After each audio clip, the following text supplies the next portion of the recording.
So I've been super behind on everything, and then in the shortest month of the year I came down with a sinus infection and it knocked me out of the last really workable weekend of the month, so yeah. I've got some great stuff in the pipe, but I really hated the idea that the only thing I released this month was a second look at a game we already covered last month. So despite feeling like crap, I figured I'd do a short, kinda navel-gazing-y little thing about Thoth to tide you over and see how the response goes. Anyways, I really like Thoth. A lot. I like its minimalist approach to both its visuals and its game design. I like the way it mixes puzzle design with top-down shooter play. I like the game's pacing and attempts to break itself down into measured chapters for progression, and I like the game's approach to introducing and calling back established mechanics.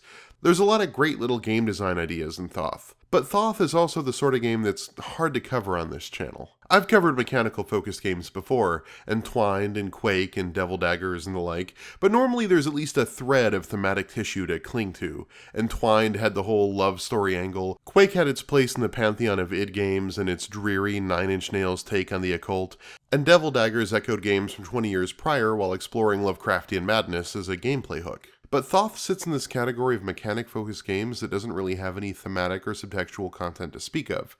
I mean, there's not a complete absence of thematic material. Thoth is the Egyptian god of the night, and as you shoot the shapes, they unveil a starscape, and all of the achievements are based on other Egyptian gods, and maybe if you squint you can view this as some sort of trial of Egyptian gods or something, but look, the game's almost exclusively a mechanical exercise. It joins an ever-growing group of games that I enjoy playing but struggle to find the material to talk about.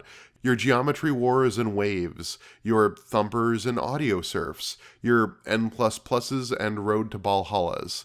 There's a whole host of games I've played, really enjoyed, and never really had the opportunity to cover on this show. In short, I guess I wanted to talk about the limits of the lens I use to look at games and how the show could maybe do better to cover a wider variety of stuff. In general, I think, super broadly speaking, we have three different philosophies about how we talk about games. You have the sort of lit crit and cultural commentary corner that breaks down game meanings and contextualizes how games impact the lives of their players. You have the consumer-focused reviews and journalism angle that covers industry news or discussions about product quality. And you have design-oriented formalist discussions about how to design a fair system or cultivating player expression. And nobody does just one of those things, it's a spectrum. Here's what I'd wager mine looks like. Or Jim Sterling's. Or Mark Brown's stuff over on Game Maker's Toolkit. My point is I'm not saying that there are three types of games writer, but that there are sort of three personas all games writers take the role of to varying degrees in their writing. Again, super broadly and probably reductively speaking, but yeah. But those writing styles can also give rise to blind spots, and one of the notable blind spots for me are these small games that feature mechanics for their own sake. I feel pretty comfortable breaking down a mechanic when it's in service to a theme or an idea, or even just a tone, but breaking a mechanic down in isolation fills me with dread. There's nothing to latch onto and everything kind of becomes unmoored. Like how in space there's no up, suddenly the only metric for whether a mechanic works or doesn't work are other mechanics and the overall experience of bringing them all together.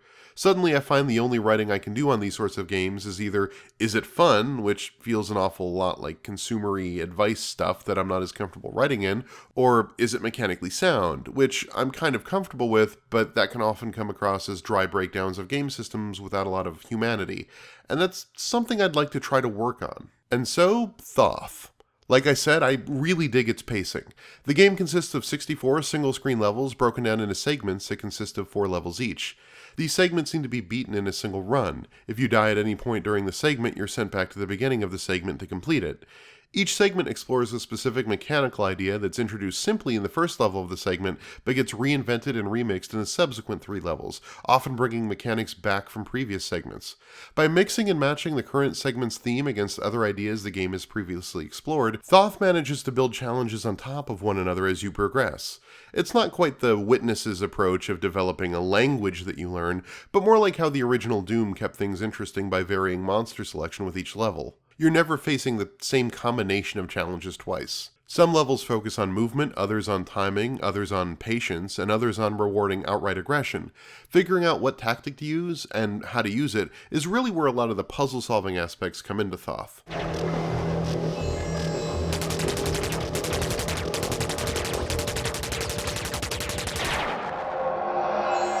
It's not just a top-down shooter, it's a top-down shooter where you need to know which approach you're going to take to beat the level.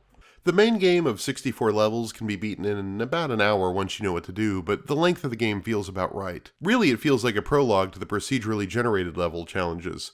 Where memorization can help you get through the main game with repeated tries, the procedural game is much more difficult because you never know what's coming. Each level is randomized every go, so there's no guarantee which rules will be invoked, just that each subsequent level will reference more or harder rules than the previous ones. I think one of the other things I really dig about Thoth is that unlike most top-down shooters, it isn't really interested in score.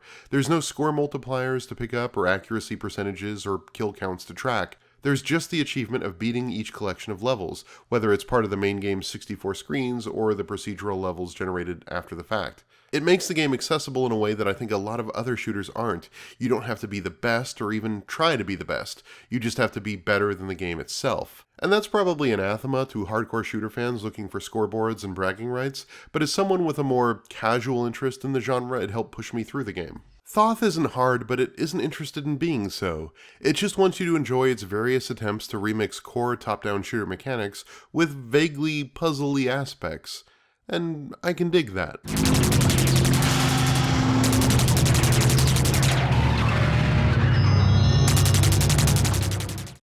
So is that too dry? Not dry enough?